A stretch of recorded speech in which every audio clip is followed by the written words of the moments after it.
Hi everyone. Today we are going to discuss about one of the most common odontogenic epithelial tumor, which is none other than amyloblastoma. So I'm Dr. Dinsha Kain. I'm here to discuss about amyloblastoma. These are my contents. And before going to amyloblastoma, we'll see what is an odontogenic tumor. So odontogenic is tooth forming. So a tumor which arises from the tooth forming apparatus are known as the odontogenic tumor. So what all other structures comes under like tooth formation, which has the epithelium and the ectomesenchymal components. So the lesions which are originating from the odontogenic or the tooth forming epithelium or ectomesenchyme and its remnants are known as odontogenic tumor. We'll see what are these components. So odontogenic tissue consists of epithelial and the mesenchymal components. So epithelial components are dental lamina and its remnant or rest is known as epithelial rest of Serae, enamel organ and its rest is known as reduced enamel epithelium, and Hertwig's epithelial root sheath and its remnant is known as epithelial rest of Malaceae. So these are the epithelial components of tooth formation. So the tumors which are originating from any of these tissues are known as epithelial odontogenic tumors. Okay, and the mesenchymal components are dental papilla and dental sac. So the tumors arising from these are known as the ectomesenchymal tumors. And there is one more group which is the mixed tumors. So in which both the epithelial and the ectomesenchymal component will be affected. I hope it's clear. And to start with ameloblastoma, so ameloblastomas are tumors of odontogenic epithelial origin. We have already discussed what are the epithelial components and first discussed in 19th century. And there is a definition for ameloblastoma which is given by Robinson. What is it? So ameloblastoma is usually unicentric, which means it has a single center of origin, and non-functional. That means the ameloblast-like cells here are not having the capacity to form enamel. Thus, it is called non-functional and intermittent in growth, anatomically a benign lesion, and clinically it is very well persistent. Okay. And history-wise, it was in 1885, Malassez first coined the term epithelioma adamantine, and it was in 1930 it has got its name ameloblastoma. Coming to the classification of ameloblastoma, so based on the clinical, radiographic, and histological behavior, it was classified under 4 categories: the classic, solid or multicystic, unicystic, peripheral, and desmoplastic ameloblastoma. Whereas in 2017, there is a revised classification of odontogenic tumors by WHO. So there are some changes which has happened in the classification of ameloblastoma also. So we'll see what are the benign categories of ameloblastoma. So the classic, solid or multicystic has been renamed to conventional ameloblastoma. And the unicystic and peripheral ameloblastoma retain the same thing, and there is a deletion of desmoplastic ameloblastoma from this subclassification, and it has been added under one of the histological subtype of conventional ameloblastoma. We'll discuss about it later. And there is an addition of malignant or metastasizing ameloblastoma. So this tumor was classified under a malignant ameloblastoma, like the malignant odontogenic tumor, but now it has been reclassified under benign tumor. Okay, so you can remember this name by a simple mnemonic, that is CPUM. CPU is a very well-known word to all of us. So CPUM is nothing but conventional, peripheral, unicystic, and metastasizing or malignant ameloblastoma. Don't get confused with the name malignant. It is just named because it has a tendency to metastasize. Usually, the metastasizing tumors are malignant ones, but here, this ameloblastoma being having a capacity to metastasize, it will usually exhibit the benign characteristic. Thus, it is called as thus it has been classified under benign category. We'll discuss in detail later. So this is the mnemonic, and there is one more malignant variant of ameloblastoma, which is known as the ameloblastic carcinoma. So this is the latest classification of ameloblastoma. Okay. Moving with etiology, the causes could be an extraction of teeth or previous injury, inflammation, or any history of previous oral infection. These all could be the causes for origin of ameloblastoma. And coming to histogenesis or the cell of origin, it could be from the normal basal cells of oral epithelium, or as already discussed, cell rest of Malassez and rest of enamel dental lamina, enamel organ, or even from the epithelial lining of an odontogenic cyst, probably from a dentigerous cyst. Coming to clinical features, it is more commonly seen in a third to seventh decade, more in male and more in blacks. And coming to the site of origin, more common, that is around 66% of the lesions were seen in mandibular molar ramus area compared to maxilla. So these are few clinical pictures where you can see an expansion lesion of the mandible. And even in intraorally, there is a growth or mass which is seen both buccally and lingually, and there is a buccolingual expansion of the mandible. Coming to radiology, so the most peculiar feature of ameloblastoma in radiograph is its multilocular appearance. So here you can see there is a large locules and multiple they are. Hence, it is in larger in size. We call it soap bubble appearance. And here these locules are comparatively much smaller, and it gives an appearance of honeycomb. Thus it is named honeycomb. So these are the two features radiologically, that is a honeycomb and soap bubble. So it is a multilocular radiolucency. And in a after surgical excision, this is how the lesion appears. So usually they are grayish or grayish white or yellowish in color, solid lesions, but there can be some areas of cystic spaces too.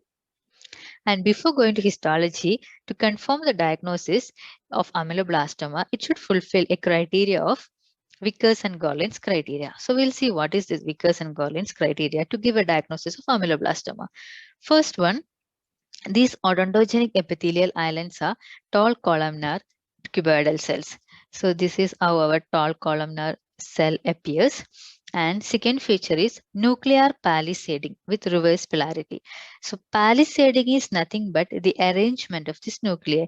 So here you can see a row of epithelial cells, a single row, and where the nucleus is arranged parallel to one another. So something like this. This is a palisading appearance.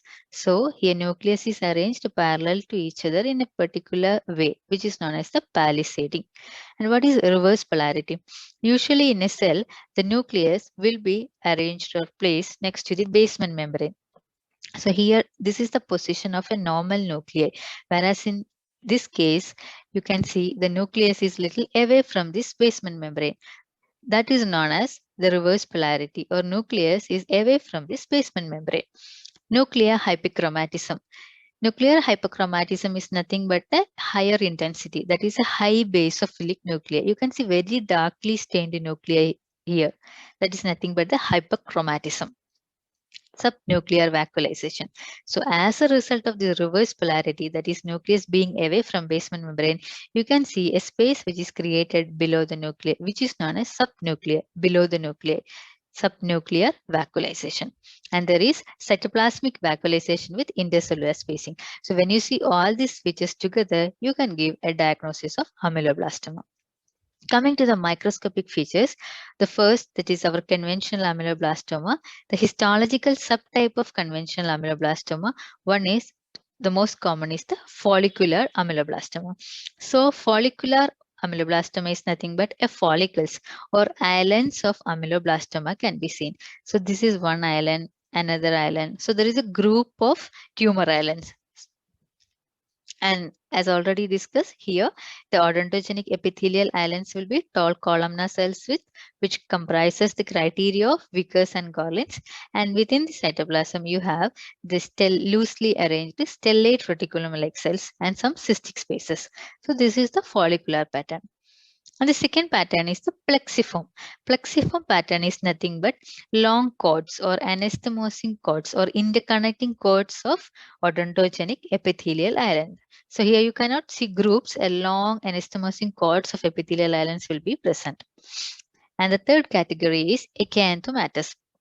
It is nothing but here these are the tumor islands, and within the tumor, that is the space which is occupied by the stellate reticulum, has undergo metaplasia and it appears like squamous cells. Okay, so there is a squamous metaplasia which has happened within the stellate reticulum. That is called as acanthomatous pattern. So these are the three most common subtypes. And we have many more other subtypes, that is the granular cell. So you can see the cytoplasm of the stellate reticulum cells undergo granularity. And it has been noted this granularity is because of the degradation of the lysosome. That is the granular pattern. And we have the basal cell variant. We have the clear cell variant. And we have keratoameloblastoma and the papilliferous keratoameloblastoma and hemangiomatous. And coming to the desmoplastic, this pattern is now added one of the subclassification of conventional, like one of the histological subtype. So what is dysplasia means? It is actually a histological terminology. Dysplasia is nothing but a growth of fibrous tissue or connective tissue. So there is an abundant amount of connective tissue in the tumor island. So here you can see this is a tumor island and this is the connective tissue. There is an abundant amount of this fibrous tissue which comprises this tumor, and it is giving a narrowed appearance. So there is a small area of tumor island and which has been overflown by, the connective tissue is higher here. And other recent concept, as discussed, like we have seen a squamous metaplasia, that is in acanthomatous ameloblastoma, something like that. We have a mucous metaplasia too present within the solid islands of ameloblastoma.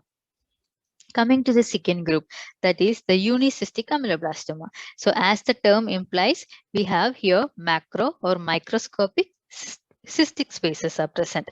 So the lesion is very well defined, often large monocystic cavity with a lining or entirely composed of odontogenic epithelium. It is usually seen in 5 to 15% of intraosseous ameloblastoma and more common in second to third decade of life. So there are some concepts behind the pathogenesis of this unicystic, which could be like one, it can arise from the reduced enamel epithelium, which is associated with the tooth development, and that later undergo an ameloblastic transformation, or a mural or luminal ameloblastomatous change in a pre-existing cyst, or it can be a solid ameloblastoma that undergo cystic degeneration. And there can be a fusion of all these microcysts together and it forms a unicystic lesion. These are the three pathogenesis which are explained for unicystic ameloblastoma. And coming to the histological variant, it's been classified into luminal, intraluminal, and mural. So coming to a cyst, it has three parts: a lumen, this is the lumen, and then epithelium and a connective tissue. So the luminal, this is the odontogenic epithelial islands. When these are present next to the lumen, which is known as luminal unicystic ameloblastoma. Second type is intraluminal. So you can see these epithelial islands are projecting into the lumen. So this is our lumen space, and these tumor islands are projecting into this lumen, which is known as intraluminal. And here what you see, these are our epithelial odontogenic islands, and they are projecting or extending into the connective tissue, which are known as intramural. And there are in some cases where this intramural, it extends from the luminal surface till the depth of connective tissue. In that case, we call it as transmural. Okay. These are another images. So this is the luminal and extending into the lumen, intraluminal, and extending into connective tissues, mural. I hope it's clear. This is another histological appearance of unicystic ameloblastoma. So these are our odontogenic islands, which are extending into the which are present next to the luminal area. So this can be a luminal unicystic ameloblastoma. So it is important to distinguish a odontogenic cyst from unicystic ameloblastoma, because unicystic also appears as cystic lesion. So it's important for us to distinguish it from other odontogenic cysts. So how do we differentiate? So we can, sorry.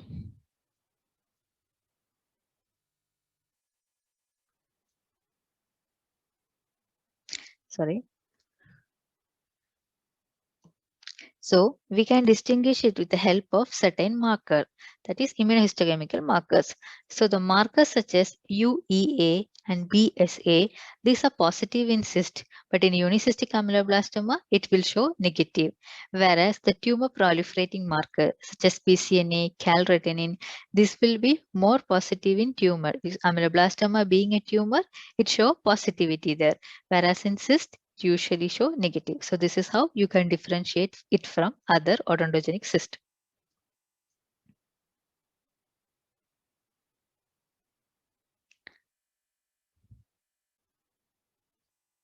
Coming to the third group, that is the peripheral ameloblastoma.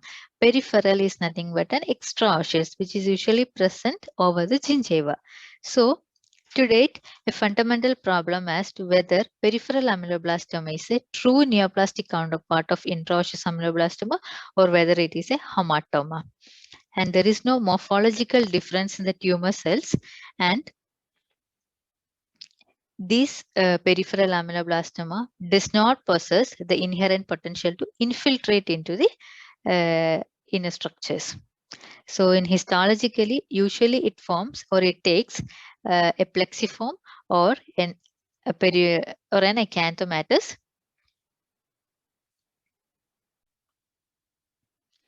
So in histology, it usually forms a follicular, plexiform or an acanthomatous pattern. That is the peripheral ameloblastoma. And there is a hybrid lesion of ameloblastoma that is nothing but a combination of plexiform or ameloblastoma which coexist with areas of desmoplastic ameloblastoma. So the combination of these two tumors together are known as hybrid lesion of ameloblastoma. Coming to the fourth group, that is our malignant ameloblastoma. So as already discussed, that is in WHO classification of 2005, this ameloblastoma has been defined as ameloblastoma that metastasizes in spite of benign histological appearance. That is, it is a benign tumor. That is, histologically, clinically, everything it is benign character, but it has a tendency to metastasize. That is why it is called as malignant ameloblastoma. So don't confuse with the name malignant ameloblastoma. It is not a malignant tumor. As of now, it has classified under benign lesions or a benign odontogenic tumor. Okay, so it is like a misnomer, we can call it. So it has a tendency to metastasize. Usually the benign tumors does not metastasize, but here this has a tendency to metastasize. That's called as malignant ameloblastoma. So there are numerous theories which are proposed for the metastasis. This could be hematogenous or lymphatic or an aspiration. So with that, we complete the benign classification of ameloblastoma. And what is the malignant counterpart? It is the ameloblasttic carcinoma. So ameloblasttic carcinoma was first introduced by Schaeffer in 1974. It's a malignant epithelial proliferation which is associated with an ameloblastoma, and it is locally aggressive and undergo regional lymph node metastasis, and it shows greater cytological atypia mitotic activity than an ameloblastoma. So histologically, it shows cytological features of malignancy, and basic pattern of this includes hypercellularity, hyperchromatism, mitotic figures, and cellular atypia. These are the features of a malignant tumor. Okay, coming to tumor expansion. So ameloblastoma usually causes expansion of the bone rather than its destruction. Okay, and the tumor enlarges and form a hard, round swelling, and it causes thinning of the bone and later causes an eggshell cracking. And even if neglected again later, the tumor will perforate the bone and ultimately it will spread into the soft tissues. However, regarding the mechanism, it's how this tumor expands in the bone. Until present time, it's poorly understood. Coming to treatment, and the probable treatment of choice is surgical management of mandibular ameloblastoma still remains controversial. One, we can do marginal or en bloc resection, which is most widely used with a 1.5 centimeter of removal of clinical normal bone. And unicystic ameloblastoma usually do better with enucleation. And we can also do cryotherapy, marsupialization, and curettage. So to conclude, ameloblastoma is a epithelial odontogenic tumor. That is, the tumor islands are associated with the epithelial component of tooth formation. And we have the benign and the malignant counterpart. So under benign, we have conventional, unicystic, peripheral, malignant or metastasizing ameloblastoma. That is our CPUM. And under conventional, it has been subclassified histologically into follicular, plexiform, granular, and acanthomatous. So acanthomatous, I have just highlighted S here just to remember acanthomatous is associated with squamous metaplasia and basilar and desmoplastic. I have just highlighted C here. So C is nothing but collagen. So desmoplastic is increased or higher production of fibrous connective tissue or collagen. And we have other subtypes too. And under unicystic, we have luminal, intraluminal, mural, and transmural. So we have seen already luminal, the tumor islands are arranged in the sides of the lumen. Intraluminal, they extend into the lumen. Mural, they extend into connective tissue. Transmural, it extends into the complete depth of connective tissue. And the malignant counterpart is known as ameloblastic carcinoma. And histologically, we have seen the tall columnar cells, and this is the normal appearance of a tall columnar cells, wherein you can see the nucleus is arranged very close to this basement membrane. Whereas in here, you can see the nucleus is arranged away from this, that is known as the reverse polarity. And we have hypochromatic nuclei and we have subnuclear vacuolization. And these are our Vickers and Gorlins criteria to give a diagnosis of ameloblastoma. So these are my references for the topic, and I thank you all for your patient listening. Thank you so much.